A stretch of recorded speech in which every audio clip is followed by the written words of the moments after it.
What is up, Steelers Nation? Thank you so much for jumping on to another episode of All Steelers Talk. I'm Noah Strackbind, joined always by my man in the corner, producer Nick Belsky. Find us on youtube.com/All Steelers Talkers. Subscribe anywhere you get your podcast. The Pittsburgh Steelers, well, they're still dealing with some injury news at the quarterback position. And while there are no answers right now, there seemingly is an outlook of how things will go down on Sunday. Meanwhile, Pat Freiermuth, man, we said it was coming. We knew it was ahead, and it was on a short to-do list for the Pittsburgh Steelers this week, and that to-do list has been completed. The Pittsburgh Steelers ink their franchise tight end to a 4-year contract extension, break the mold, ink them to a large deal. We're going to dive into that. It's Friday, so we're making our game picks, and I'm so excited to make my first game pick of the season. And as we do every single day, we will make sure to answer all of your questions. So make sure you're tossing them in the chat. It's a bit of a rainy one here right now. It just started coming down as I got home, just now realizing that I definitely left the bed of my truck exposed with some Amazon returns in there, but we'll handle that in an hour. For right now, we're here. We're doing here things. How you feeling, my friend? I'm praying for you and your Amazon returns. But at the end of the day, I'm more excited to talk to you about today because it has been a very busy first Friday before an NFL weekend. Yeah, it was a crazy day. Today was as crazy as it gets. Like, today's the come home, you're going to knock out the show. I'm always excited to do the show. And I think I'm more excited to do the show in the afternoon than the mornings, just because you get more questions. You get to feel out the day, and then you answer everybody's questions, and you get to have some real news. I'm always excited to do the show, but in the back of my head, it's always like, that couch, man, that 5 minutes you get to sit down. It's a beautiful time. It's a good one. You know it's good when you interview two quarterbacks in the locker room and you wait for both of them, because that means it's massive news, whether it's today, tomorrow, or Sunday, and we'll dive right into it. Russell Wilson, questionable for the Pittsburgh Steelers week 1 opener against the Atlanta Falcons. He was limited in practice today, said he didn't do much team stuff. He spoke to the media after practice and kind of dove into a lot, and we are going to play the clip of him from the locker room. But first, questionable, a ton of questions that come with that. Obviously, the biggest one is there an opportunity for him to play, or is he going to miss week 1 against the Falcons?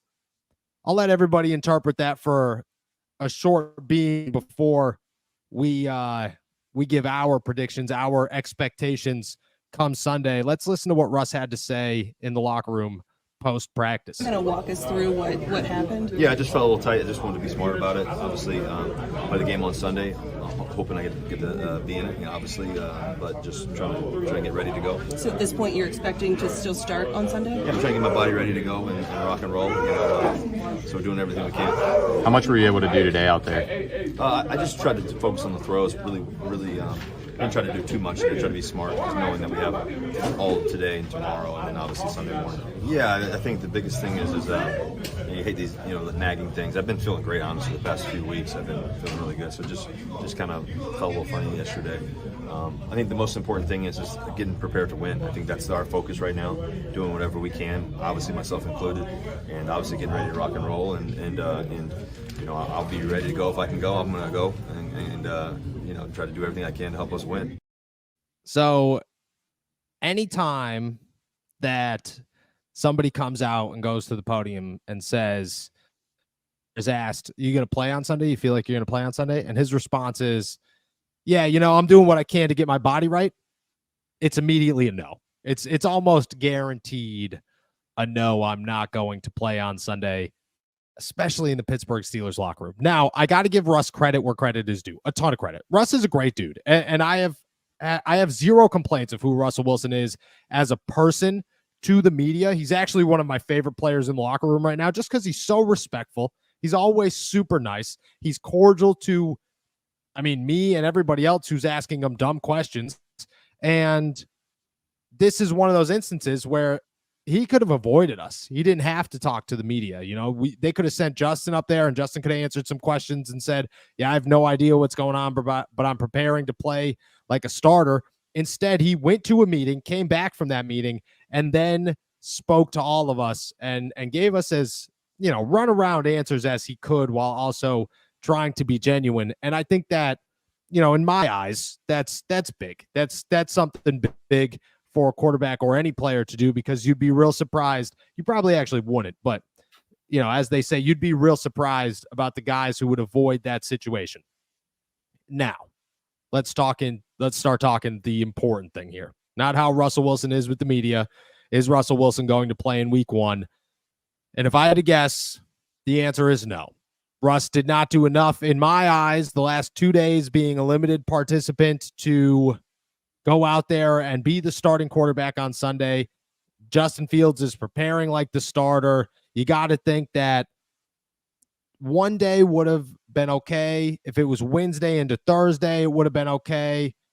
Thursday into Friday means that this is very close to game day. The Steelers have decisions to make. They have to go through meetings. They have to finalize the game plan. They have to go to the hotel and talk about everything there. And there is a million things that are going to happen between right now and Sunday morning. And the Pittsburgh Steelers just don't have time to be messing around and waiting to see if Russell Wilson is going to be available when they are almost clear that he is not going to be available. And therefore, if I had to guess, Russell Wilson is a no-go on Sunday, and it is Justin Fields time. Now, that opens a whole can of worms, and you could have every hypothetical you could possibly toss out there. Is this Justin Fields' game? Is this his opportunity to go out there and win? Is he going to win the starting job? What if he plays well? Where do the Pittsburgh Steelers go from there? Who knows?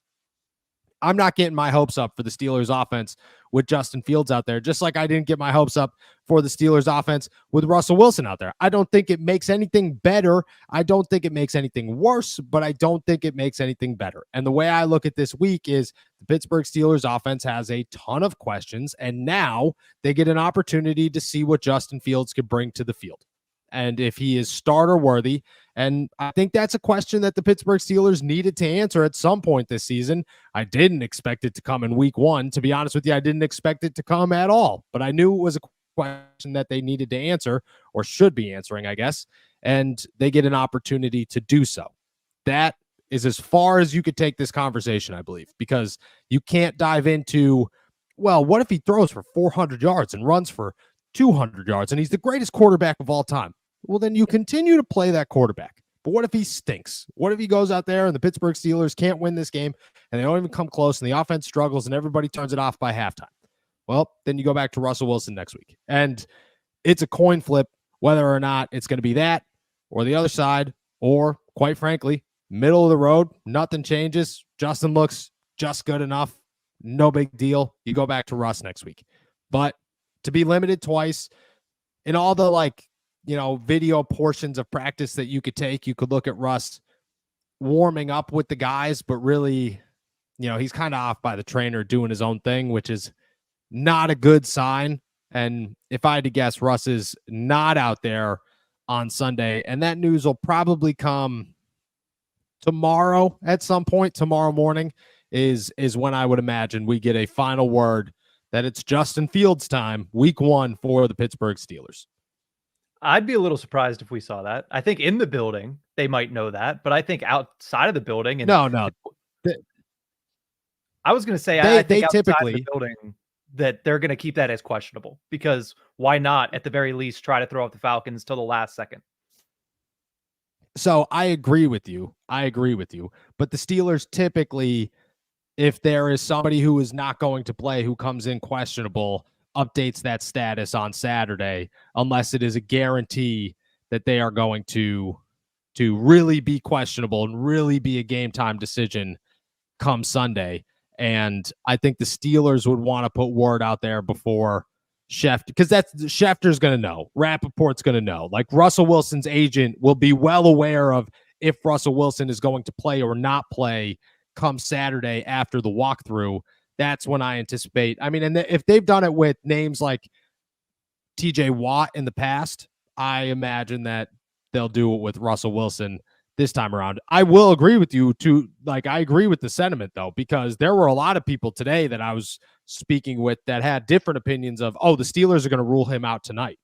no chance the Steelers were ruling him out tonight. There's no way they're giving the Falcons 2 full days to game plan against Justin Fields, whether they believe that the Falcons believe he's going to play or not. Doesn't matter. They were not giving him 2 days. I think tomorrow, you could be right on Sunday, but if I had to guess, typically it's a Saturday, like late morning, just as you're trying to enjoy your Saturday morning college game day, you know what I mean? And then boom, you get slapped in the face with some Russell Wilson's not going to play news. Either way, he's not stepping on the field. You know, this is Justin Fields' game in week 1 against Atlanta. And then you kind of go from there. Let me toss this. It's not a hypothetical, but let me toss this question at you, okay? Is there a better situation for Justin Fields to be in right now than to have the entire summer to have practiced with the Pittsburgh Steelers and their starters and now get an opportunity to come in here and be the guy, not week 2, not week 5, not week 10, but week 1, after you just finished pretty much an entire training camp being the starting quarterback with the group that you are going into the season with?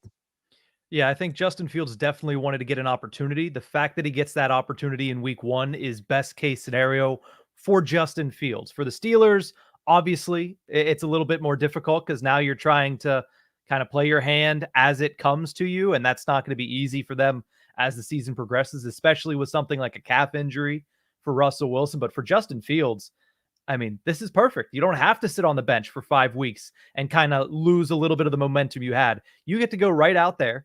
And after taking the bulk majority of the preseason snaps with the 1s and 2s, you get to go out there and be the first guy to take on the 1s in real regular season action. This is, for Justin Fields specifically, the best case scenario for him to be able to go out there and show what he's made of as part of the Steelers.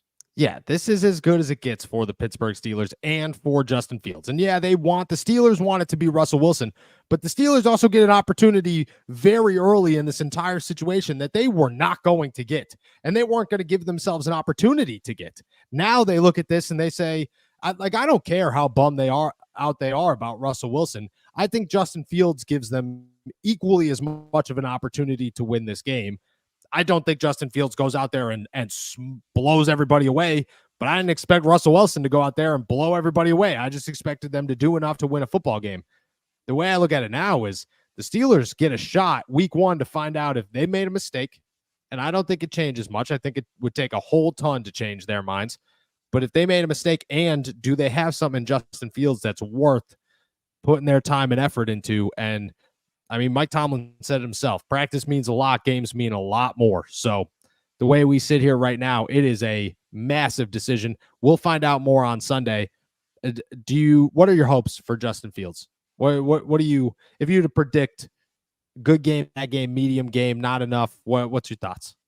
I think he'll perform well. And I think as far as what I expect, he's always played well against the Atlanta Falcons. The last 2 years, he's gone there and played really well in his home state and his home city. So I expect him to go out there and do the same thing. But again, I think it's going to be similar level of play whenever you look at positive versus negative that you would have gotten with Russell Wilson, but it's just going to look different because it's going to be a lot more positive plays on the ground. And honestly, it might look similar to what we saw last night from the Baltimore Ravens, where Justin Fields has to go out there and kind of make plays on his own because the offensive line is still a major question mark. It was a question for the Ravens going into last night, and it looked horrible for the Ravens. You're hoping it looks better for the Steelers, but it could look similar to where Justin Fields has to make a lot of off-schedule plays, and a lot of those being with his legs.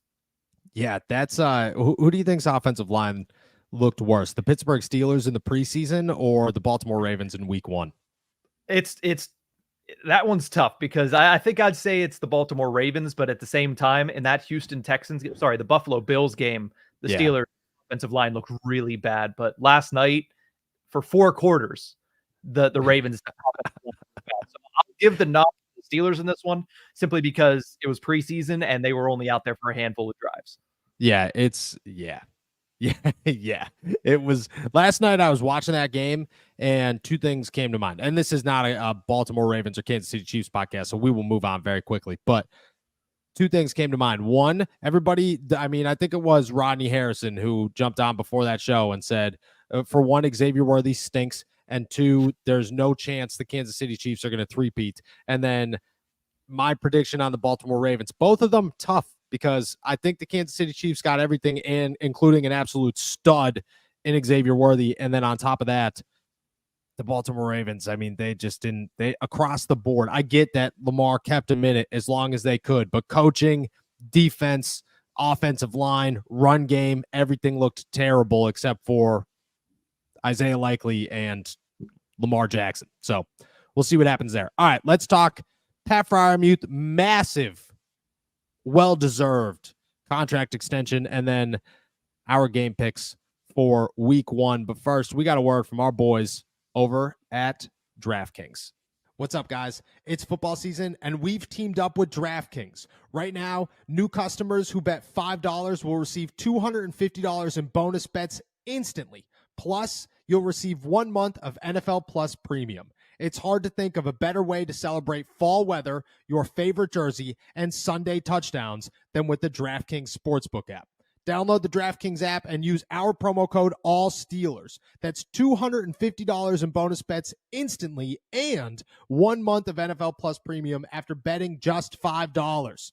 Stay in the action and use your $250 in bonus bets to bet anytime touchdowns on DraftKings. DraftKings is the place to bet touchdowns. If sports betting is not yet available in your state, don't worry. You could still join in on all the fun with DraftKings Daily Fantasy and have the shot to win cash prizes. Download the DraftKings Sportsbook app now. New customers use my promo code ALLSteelers and bet just $5 on any wager and get $250 in bonus bets instantly. That's promo code ALLSteelers only at DraftKings Sportsbook.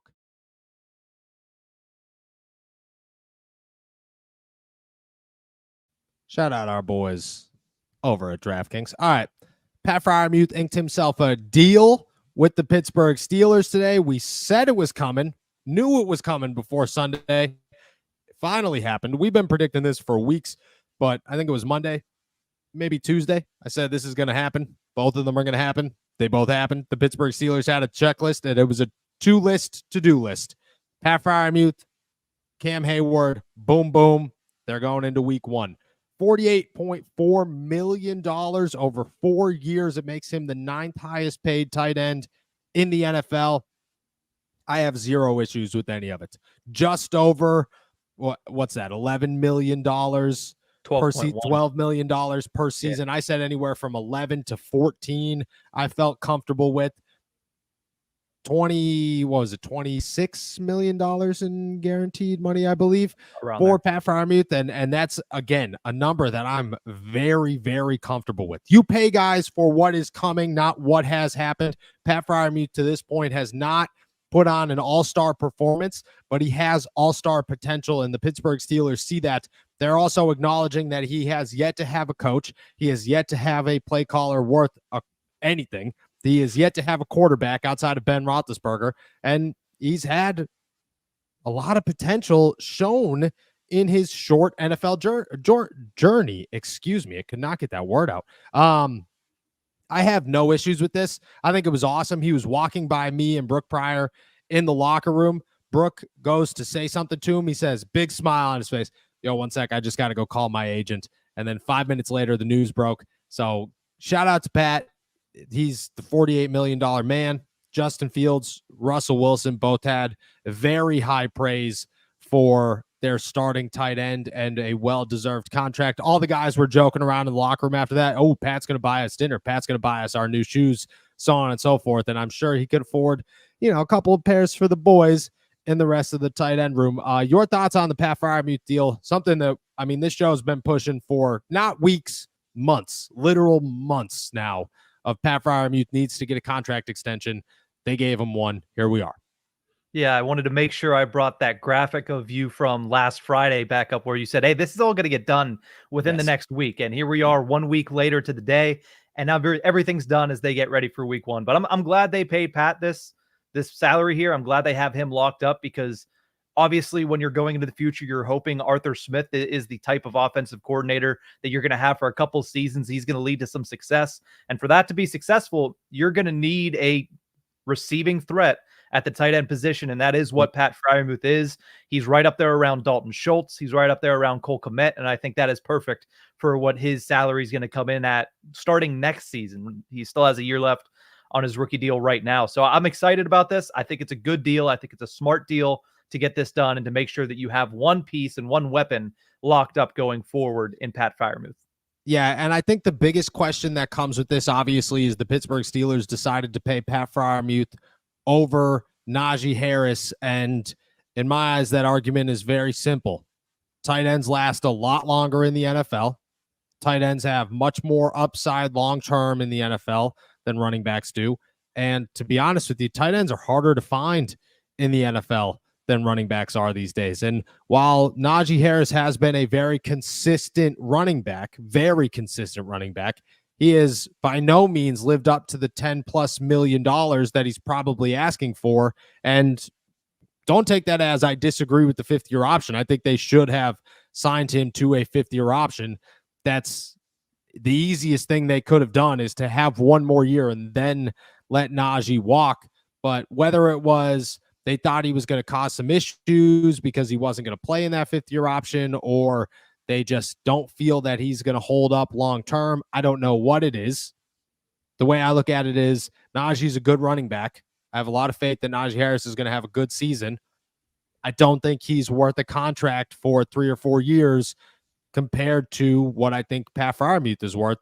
And if I'm going to pay one of them, I'm going to pay the tight end with a bunch of potential. And that's just the face of the NFL. Guys don't get paid over production or production over potential. They get paid for potential. That is why, I mean, you could go back. Mike Wallace doesn't get paid. Why? Because Mike Wallace put up the production. Antonio Brown had the potential. That's where the Steelers rock. That's where the NFL rocks, is you have to say what's next for this team, not what was here.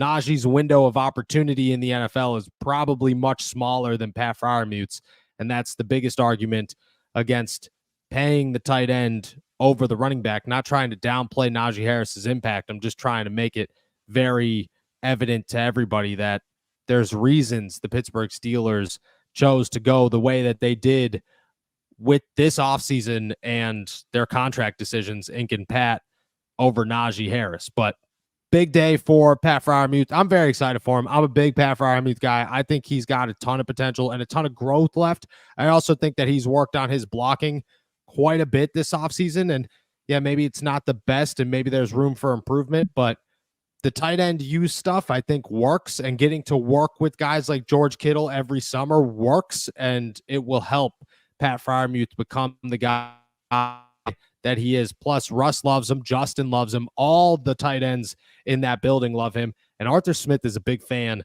of what he has in a tight end at Pat Freiermuth. So I'm a big fan of this deal. I think it's the perfect move for the Pittsburgh Steelers, and I think it's going to pay off no matter how many people are going to question it over the Najee Harris decision moving forward. All right. With that said, we talked injury news. We talked Pat Freiermuth, $48.4 million deal. It's that time, my friend. It is that time. I have been so excited all day long to do nothing more than to make my picks for week 1, Pittsburgh Steelers, Atlanta Falcons. We will make the picks. We will answer all your questions, and then we will coast off into this weekend against the Atlanta Falcons down in Mercedes-Benz Stadium. And it's going to be a good time. Football is officially back. I hope everybody gets to enjoy it at least a little bit. And on top of that, it started last night, but it continues tonight. My wife, first off, told my wife about the Creed conversation we had yesterday. She was not happy about it. She was not a fan of that segment of ours. Second, I had the atypical, hey, just a heads up, this is not just a Thursday night game week in the NFL. And her reaction was pretty much exactly what you thought it was going to be of, are you kidding me? That's really, we're really going to do this? And I was like, yeah, we are actually. And then Saturday's football, and then Sunday's football. And then guess what? Monday football. So it never ends. It's a great week. It's a phenomenal weekend for all of us. Let's make our picks. First one of the season. I'm pumped. What do we got? I'll give you the odds first. We'll make our score predictions, and then you can obviously go with the spread as well. The Steelers are 3.5 point underdogs going into Atlanta, with the over-under being at 41.5. Whenever I'm looking at my score prediction here, I don't expect a successful day for either offense. You got brand new offensive coordinators on both sides. You got brand new quarterbacks on both sides. For the Steelers, no matter who's in there, it's a brand new quarterback. So when I'm looking at this game, I'm looking at the Steelers defense to be able to try to keep them in it. But I'm also looking at a really underrated Atlanta Falcons defense that is going to give the Steelers fits, especially if it's a guy like Justin Fields, who is going to have to make a lot of this work with his legs. People are going to dislike me for this, and I'm not picking against them because I don't think they're horrible. But I'm going to go Atlanta Falcons 17, Pittsburgh Steelers 16. 1 touchdown for the Steelers, 2 for the Falcons, and a lot of field goals for the Steelers and Chris Paul as well. Okay, so I got questions here. Okay, so That's you're fine. saying Kirk Cousins and Bijan Robinson only scored 2 touchdowns. Yeah, because I think the Steelers defense is that good and healthy going into this week. Okay. Who scores the touchdown for the Steelers? I'll give it to, who have I said over the last couple of weeks is going to score the first touchdown of the season? Because it's going to be the only touchdown in this game based on my prediction. I'll give it to Pat. Pat I think you Freiermuth. get. I give it to Pat, so I'll go with Pat. Okay. I'm going 3.5 here. Falcons 41.5 on DraftKings. Shout out our boys at DraftKings. Ooh. Okay. I'm going Pittsburgh Steelers. Let's start Atlanta Falcons. I'm going Atlanta Falcons 20. Okay. Atlanta Falcons 20. We're talking 2 field goals, 2 touchdowns, 2 field goals. The defense does what they could here, but Kirk Cousins is Kirk Cousins. Bijan Robinson is Bijan Robinson. And on top of that, Zach Robinson, I have very high expectations for. Pittsburgh Steelers, because the kid likes to, he likes to take risks in this life. Pittsburgh Steelers 23. And I think that Kirk Cousins gets an opportunity to put this away at the end. And who gets to him late? No other than TJ Watt, who puts this game away on ice, hands it back to the offense, and the Pittsburgh Steelers leave Mercedes-Benz Stadium with the W. I'm saying 2 touchdowns, okay? 2 touchdowns, 3 field goals by Chris Boswell. My touchdowns here, Justin Fields gets in on that end zone, my friend. And maybe it's a 3-yard run. Maybe it's a 30-yard run. Maybe it's a 75-yard run. I don't care. Whatever that over is on rushing, you're hammering it. Hammering it. Second touchdown, Najee Harris. I'm going 2 rushing touchdowns on the day. Justin Fields, Najee Harris. Steelers pull away 23-20. It's a nail biter, and I was going to go low. I was going to go real low. And then I watched Kansas City, Baltimore last night, and my brain went, the NFL might be back. The NFL we might be scoring points here, because that game last night should have been 15-14 Kansas City off of some nonsense, or 21-13 Kansas City wins because Xavier Worthy's a monster. I don't care what it was. It shouldn't have came down to a nearly 28-28 last second. We came an inch away from scoring potentially 35 points in this game on opening night. That doesn't happen. So the way I look at it, 23-20, the NFL is back. The Pittsburgh Steelers are going to shock the world, I guess, against Atlanta. I don't know about that one, but Atlanta's defense doesn't really scare me as much as, on paper it does, just because the front is not as good as the back. And if you could protect yourself against Matthew Judon, which I think the Steelers have the bodies to do so with Troy Fautanu and Darnell Washington both playing, you could make it work. Justin Fields is going to do what he can. It's in Atlanta.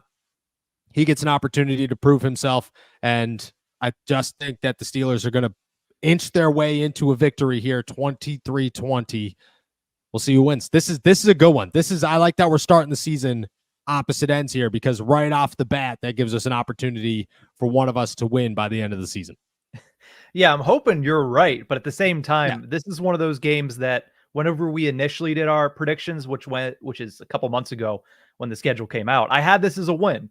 But as everything has progressed, as the preseason has progressed, this is one that I flopped to a loss. And I believe this is the only one as of right now, because, of course, the regular season hasn't begun. You can't really change expectations too much based on preseason. But based on where the Steelers are at going into this game and how everything has played out to this point, it just feels like the Falcons are a team that right now are going to get the edge. I think they're close. And like I said, I don't think either offense is going to have a successful game. And I think part of that is going to be because I expect the Steelers defense to be very good on Sunday, but it just feels to me that the Falcons are going to be able to edge this one out at home. We'll see. We'll see. I'm feeling good with the Pittsburgh Steelers. I think the defense does enough. I think the defense looks scary good, but Kirk Cousins is Kirk Cousins at the end of the day. You're just not going to shut that man down. He actually, crazy thought here. I was having a conversation with Chris Halleck earlier today.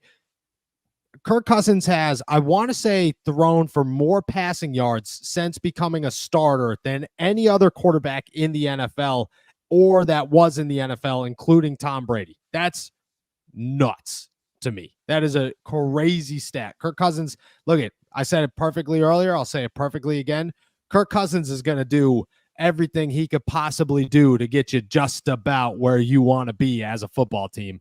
You're not going to win a Super Bowl, but man, you're going to look good on the way. So the Pittsburgh Steelers are up for a challenge, but I think the defense comes through, and I think Justin Fields does just enough to inch him by. We'll see what happens Sunday. With that said, and that felt good, man. It felt real good. Last night, can I tell you a story last night? Yeah, of course. So last night, DraftKings has the I'm not going to name the name of the app that I was using, but it wasn't DraftKings. I actually won my bet on DraftKings. Shout out to DraftKings. I was using another app here, and they have the no sweat token thing. And my buddy texts me, and he goes, dude, did you see the no sweat token? And I was like, no, I didn't. And he's like, yo, it's unlimited. You could bet whatever you want. You're going to get your bet back. I was like, dude, you're kidding me. No chance. And I Googled it, and Reddit's like, yeah, you're going to get your money back. And I was like, wow, that's awesome.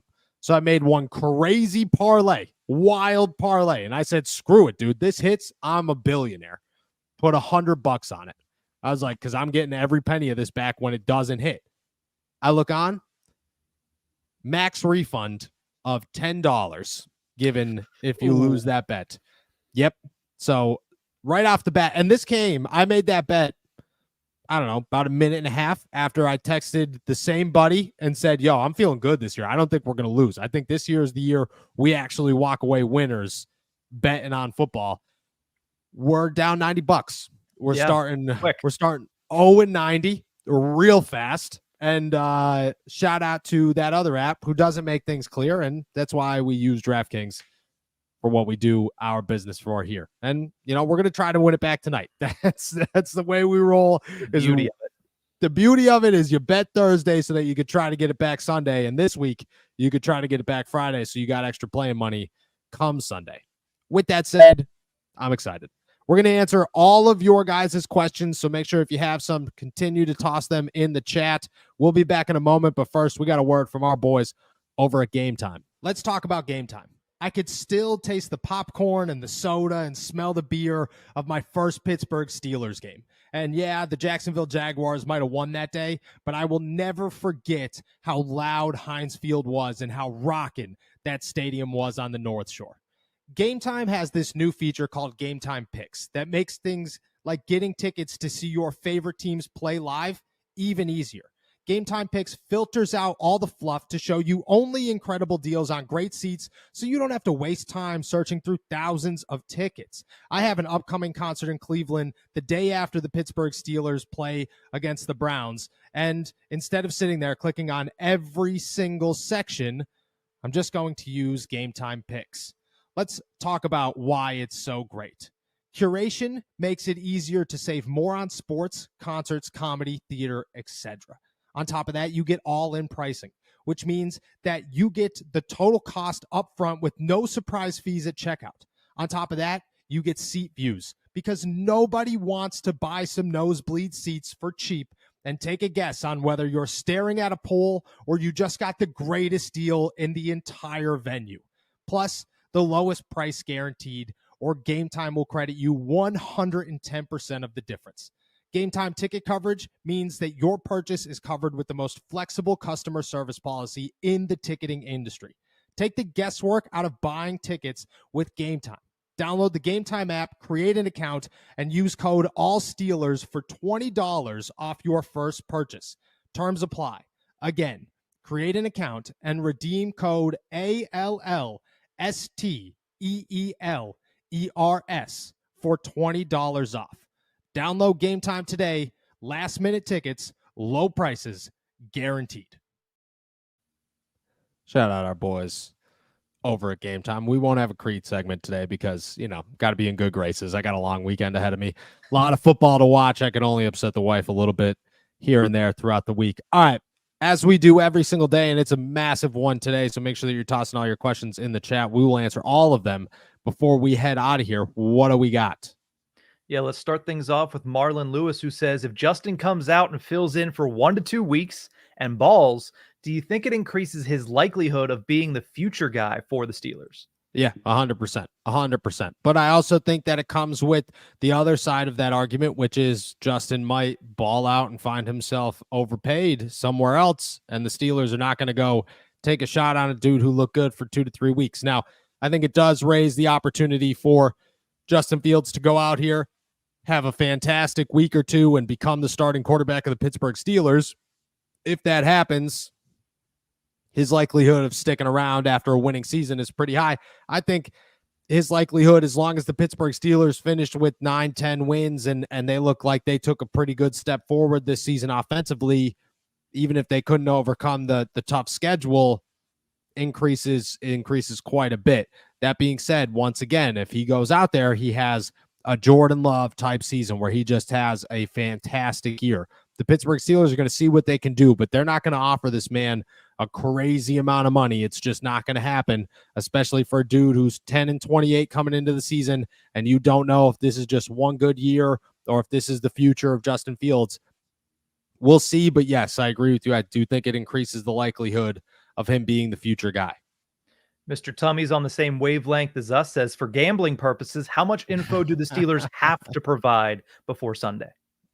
They don't technically have to provide anything before the inactives list, which is about an hour and a half before kickoff. So get your bets in there, get your fantasy football selections in there, if you will. I would imagine that for gambling purposes, DraftKings, FanDuel, SI Sportsbook, all that stuff, they toss out some Justin Fields odds over the next 24 hours or so. And then if your guy doesn't play, you got to remember this in DraftKings, if your guy doesn't play, that bet is null and void. So they will remove it for you.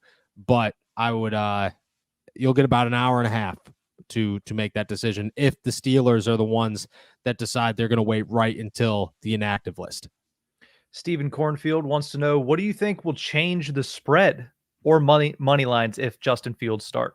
Yeah, I think it'll get much worse in the Steelers' favor. If we're going to be honest, I think it's 3.5 now. I think if Justin starts, it might get 4.5, maybe 5. I don't think that anybody's going to look at the backup quarterback and say this gives them a better opportunity to win. That being said, Justin Fields and Russell Wilson probably keep the Steelers Super Bowl odds at exactly the same. So maybe it doesn't change at all. And maybe they look at it as 3.5 and they could care less who the starting quarterback is. But if it is going to change, it's going to get worse for the Steelers. No shade to Kyle Allen, but if this was Russell Wilson to Kyle Allen, I think the line would have changed. But it's Russell Wilson to Justin Fields, so I don't think the line changes. At least I don't expect the line to change, but I'm also not an odds maker. No. Actually, we were standing there watching practice, and they took an extra long time to stretch because you only get a certain amount of time to take videos and pictures and that kind of stuff. And I would imagine that they were taking their grand old time before setting up an offensive line and saying, oh, this is the quarterback that's going to be behind it with the first team. And I was almost convinced that they were going to stretch and then let Kyle Allen take the first team reps in the first part of practice just to make sure that we have no idea what's going on. Let's go over to Marlon Lewis, who asks, how much of this precaution is due to the Steelers' offensive line struggles? 0. Absolutely 0. It is not a precaution. This is, and I hear what you're coming from, but this is not, and I know that Mike Tomlin said that, but Mike Tomlin lies to us all the time. This is not a precaution. This is the Pittsburgh Steelers have an injured quarterback. Last year, Aaron Rodgers had a calf injury. He got over the calf injury. He lasted 4 plays into the season. A couple of years ago, Joe Burrow had a calf injury. That calf injury lingered forever. And the fact that Russ is 2 days from a game and that calf tightened up, and from what reports are saying, because I'm not allowed to give reports, I'm not allowed to say what happened, but I could go off of the reports of people saying what did happen, that Russ went down during practice, which means that that's also a pretty bad sign. So the way I look at it is, this is not precautionary. It is precautionary to a degree of not putting him back out there, but it's not a, oh, the offensive line is bad, we're going to really take some caution. It's an actual injury that the Steelers are concerned with. Let's go to Andrew, who says, how does this game plan change with Justin Fields going in Atlanta instead of Russell Wilson? I think it adds a little bit more of a running offense for the Steelers, but it doesn't change much. Justin Fields said today, very straightforward, does the game plan change? No. If anything, it'll probably add a couple of read options. Justin will be able to move around a little bit more, but I don't expect this to be hard changes, especially 2 days before the game. I just look at it like the Steelers are going to have an offense. They're going to bank on that offense working no matter who the quarterback is, and it's probably designed for Russ and Justin to succeed because they're similar in style. It'll just have a little bit more of a running option for Justin now that he's in there. Let's go over to Grayson, who says, do you guys think the Steelers will extend Najee Harris sometime this season, or do you think they'll wait until the offseason? I don't think that they extend him at all. I don't think they extend him during the season. They definitely don't extend him during the season. Come Sunday, all extensions are off the table. This is done. The Steelers focus on the season. That's their golden rule. It has been there forever. It will remain there forever until the Rooneys do not own the Pittsburgh Steelers. They will not negotiate contracts in season. In the offseason, I mean, I could see like maybe a small negotiation, but I think Najee Harris is gone after this year. Either he's going to be too good and the Steelers aren't going to want to pay him, or he's not going to be good and the Steelers aren't going to want to pay him. So in my eyes, Najee Harris is gone. Let's go over to Vibin with the Dogs, who asks, is there a way that we can mask the deficiencies of Justin Fields in the fourth quarter? I mean, I don't know. We got to see what those deficiencies are come game time against the Falcons. I think that the best way to mask anything for the Steelers is to play good defense and run the football well. And that comes down to the offensive line, if we're going to be honest. If the Steelers could run well and Najee Harris and Jalen Warren and Cordero Patterson and even Justin Fields are the groundwork for the offense, and then they could build off of that with some play actions and some tight screens, and the defense keeps this game low, I believe it's in the Steelers' hands to win.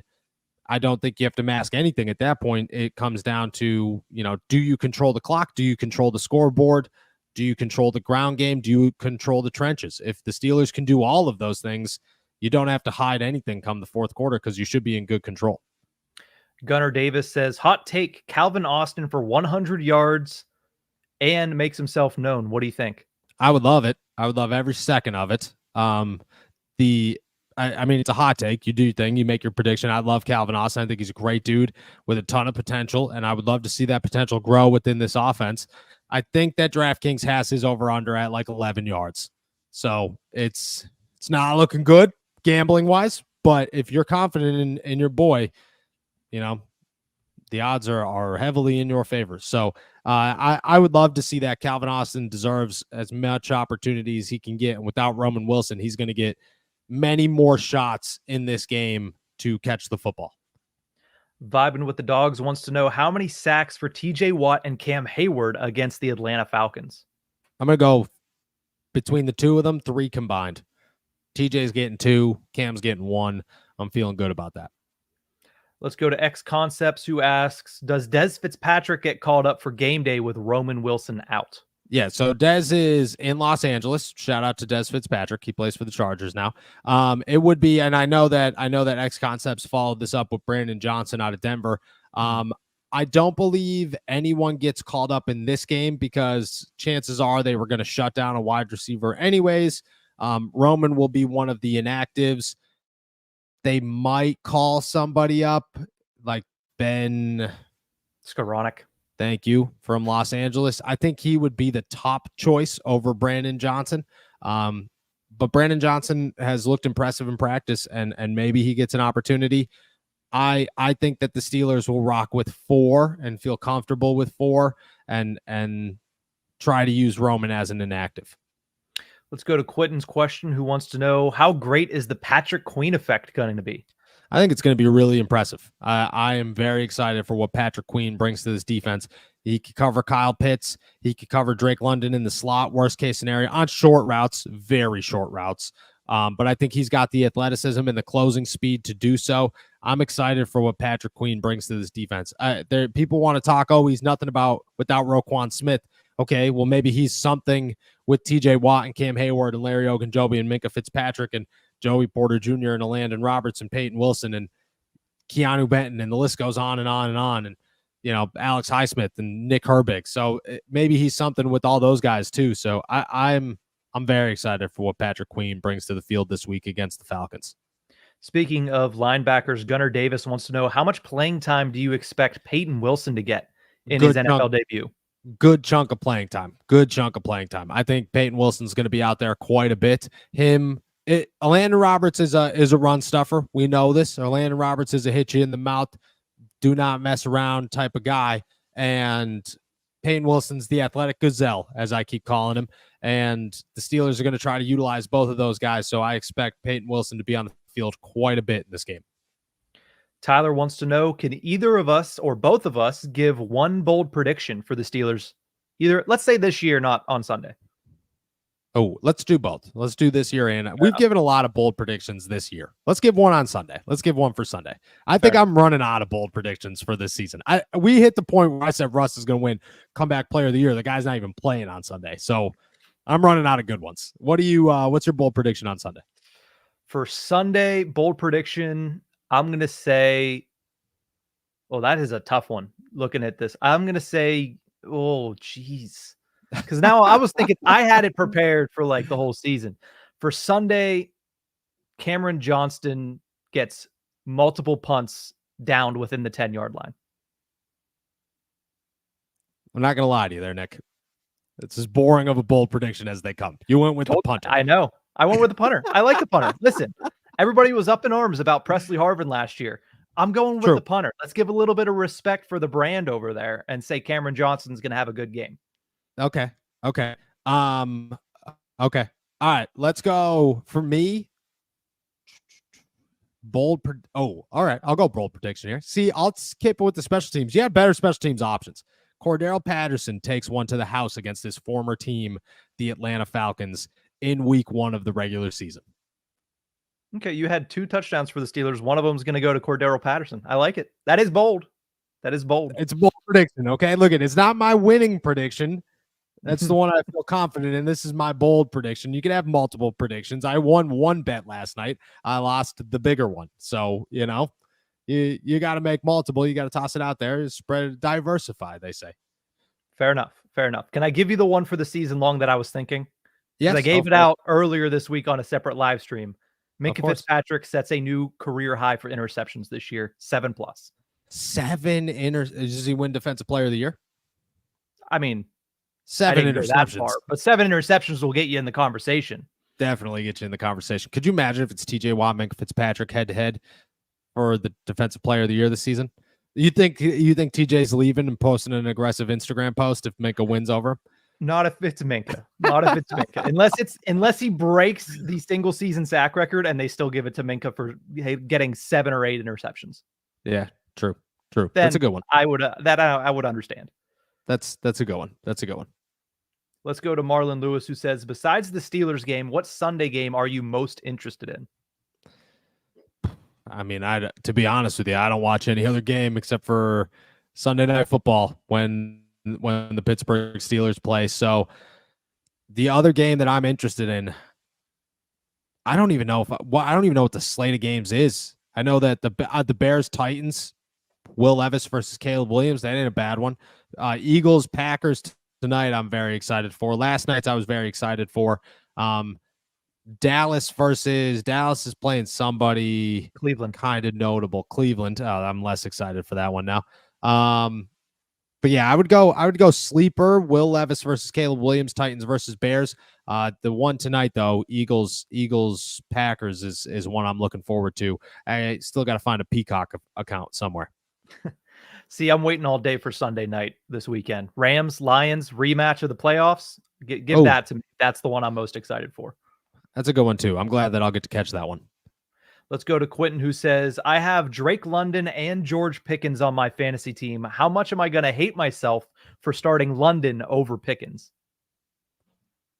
There's an opportunity for you to hate yourself on Sunday night. There is definitely an opportunity for you to be regretting that choice. The way I look at it is just George Pickens is the option, and there are no other options. But at the same time, Drake London has a better quarterback situation, better offensive line situation. I'm not going to say better offensive coordinator. I think Arthur Smith's a very good offensive coordinator. It depends on your faith in Justin Fields and or Russell Wilson. If you got faith that they could get it done, I mean, maybe they get it done. But Drake London he's the safe bet. George is the upside bet. It's week 1. You got to make that call. Let's go to the next question here. Watching the game last night, do y'all think we have the secondary to keep up with the Chiefs receivers, more specifically Xavier Worthy?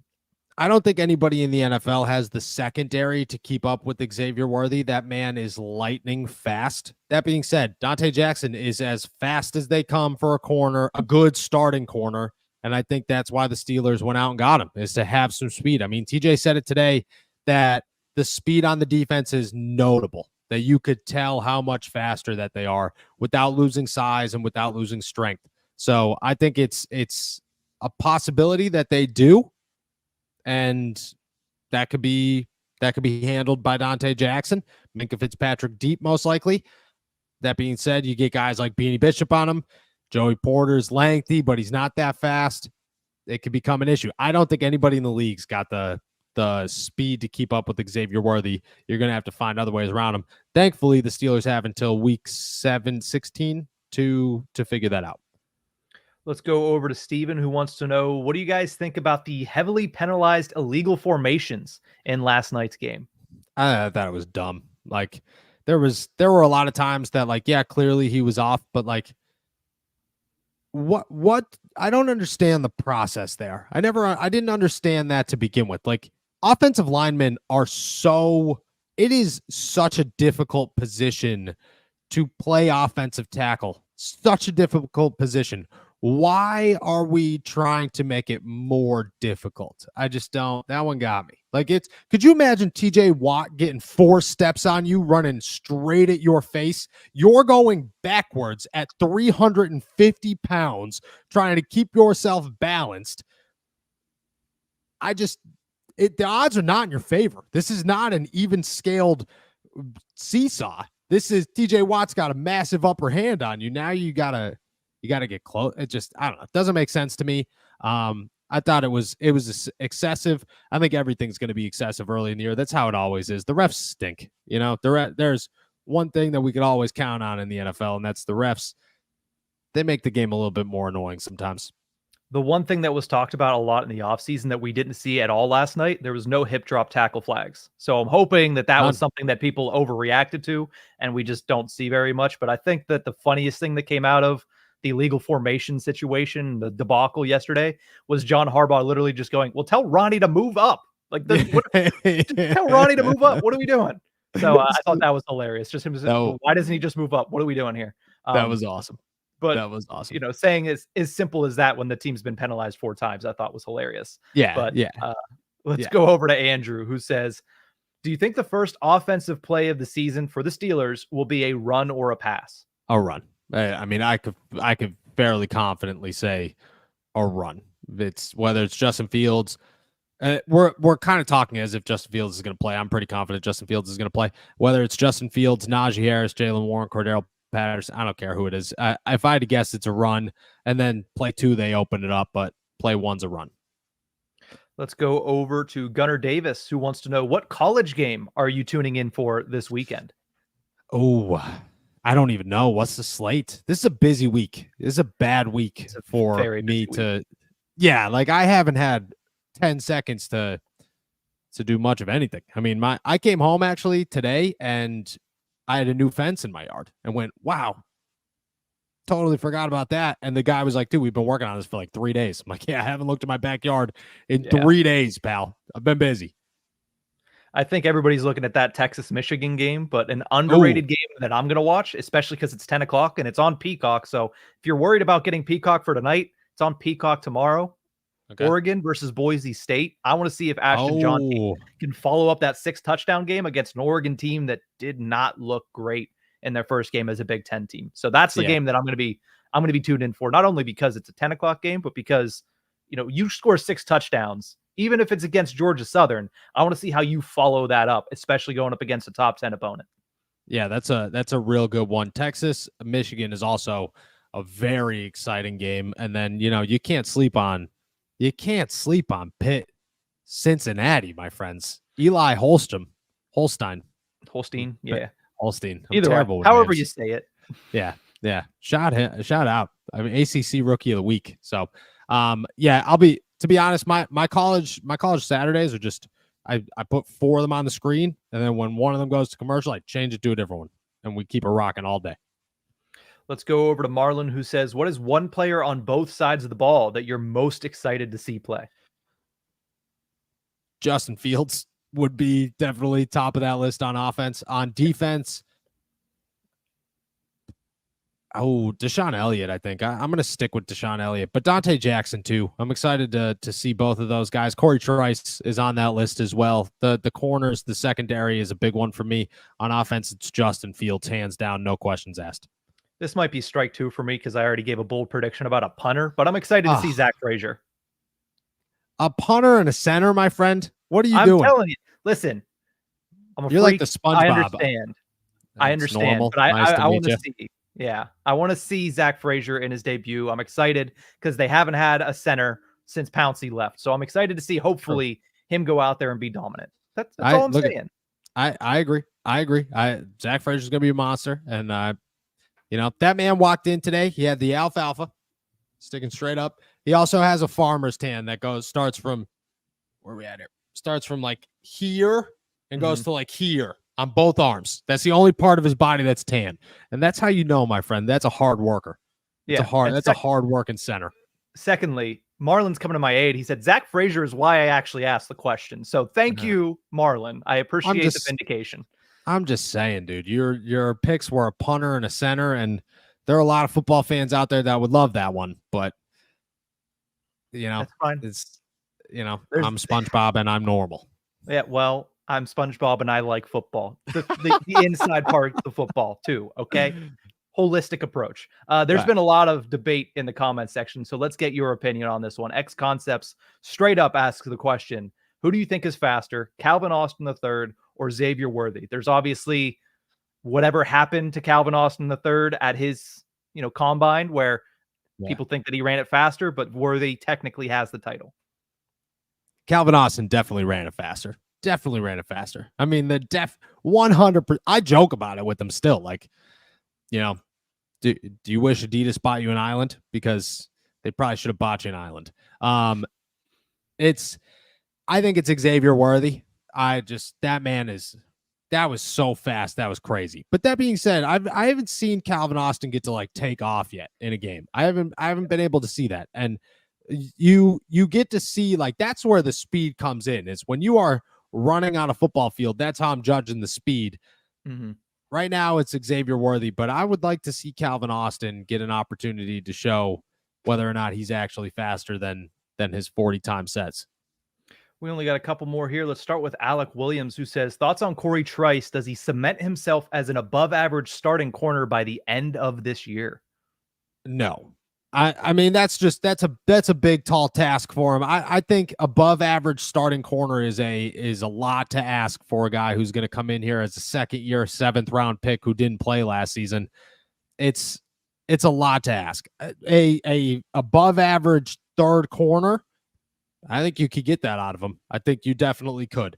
But I would say this year and next year, he has an opportunity to cement himself as a starting corner, and then you go from there.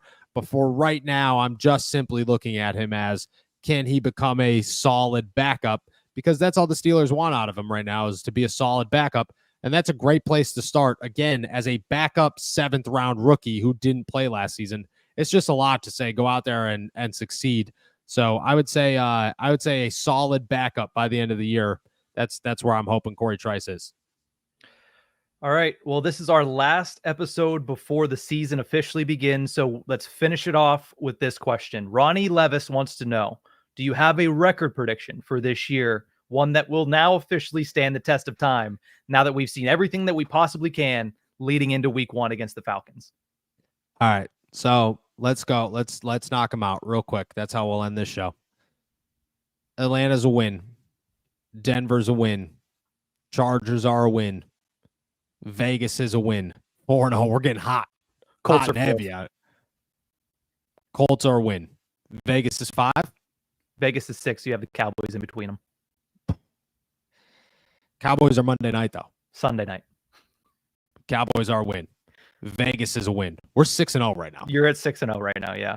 Jets are set. Jets are week 7. Yes. That's a loss. Okay. 7-1 or 6-1. 6-1. Who's after the Jets? The Giants. That's a win. We're 7-1 right now.